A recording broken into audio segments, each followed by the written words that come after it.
तो चलिए आज भक्ति और आनंद के दो बिल्कुल अलग अलग रंगों में डूबते हैं जो हमें बहुत मशहूर भजनों में देखने को मिलते हैं।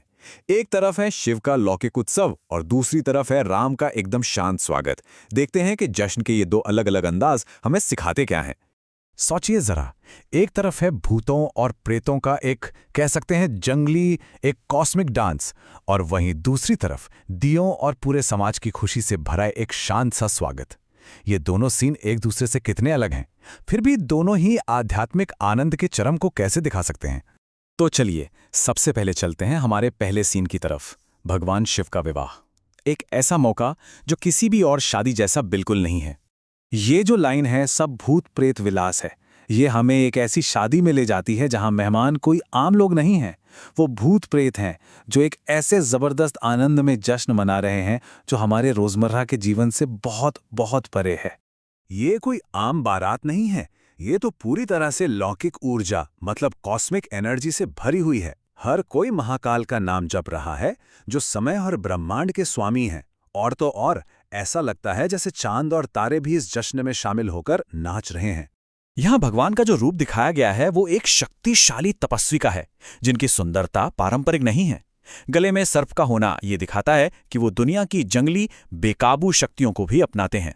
अच्छा, अब यहां से चलते हैं एक बिल्कुल अलग माहौल में, भगवान राम की वापसी के लिए जो दिल से बड़ी कोमलता से तैयारियां हो रही हैं वहां। यहां भक्ति का रूप एकदम बदल जाता है। ये छोटे छोटे प्यारे कामों से जाहिर हो रही है, जैसे आंगन को सजाना, दिए जलाना और जश्न के लिए सबको एक साथ इकट्ठा करना। ये पूरे समाज की उत्सुकता को दिखाता है। और ये जो लाइन है, मन मेरा मंदिर बन जाए, इसका मतलब कितना गहरा है ना? यहां भक्ति बाहर से ज्यादा अंदर की बात हो रही है। भक्त का अपना दिल ही भगवान के लिए एक पवित्र जगह, एक मंदिर बन रहा है। ये जश्न जो है ना वो पूरे समाज का है, रोशनी का है, संगीत का है। हर आंगन में बांसुरी की धुन है और दियों की कतारें एक शांत और सामूहिक खुशी का माहौल बना रही हैं। तो अब हमारे सामने जश्न की दो तस्वीरें हैं और दोनों एक दूसरे से कितनी अलग लगती हैं, है ना?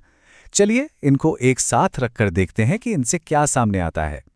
ये जो फर्क है ना वो एकदम साफ है। एक तरफ है शिव की भक्ति जहां माहौल जंगली है, उथल पुथल भरा है, पूरी कॉस्मिक एनर्जी है, और दूसरी तरफ राम की भक्ति जो शांत है, सब लोग साथ हैं और एक प्यार भरा इंतजार है।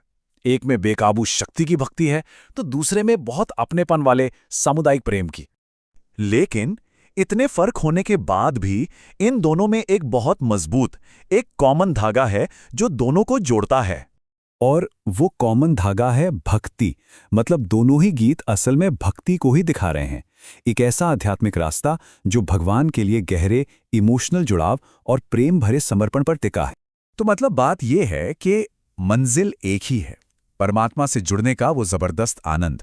रास्ता चाहे भूतों प्रेतों के जंगली नाच का हो या फिर एक छोटा सा दिया जलाने का। आध्यात्मिक खुशी उथल पुथल में भी मिल सकती है और शांति में भी। और ये हमें सोचने पर मजबूर करता है ना, कि हम अपने जश्न कैसे मनाते हैं, चाहे वो छोटे हों या बड़े। असल में जश्न मनाने के हमारे तरीके ही बताते हैं कि हमारी सबसे गहरी मान्यताएं क्या हैं और हमें असली खुशी कहाँ मिलती है।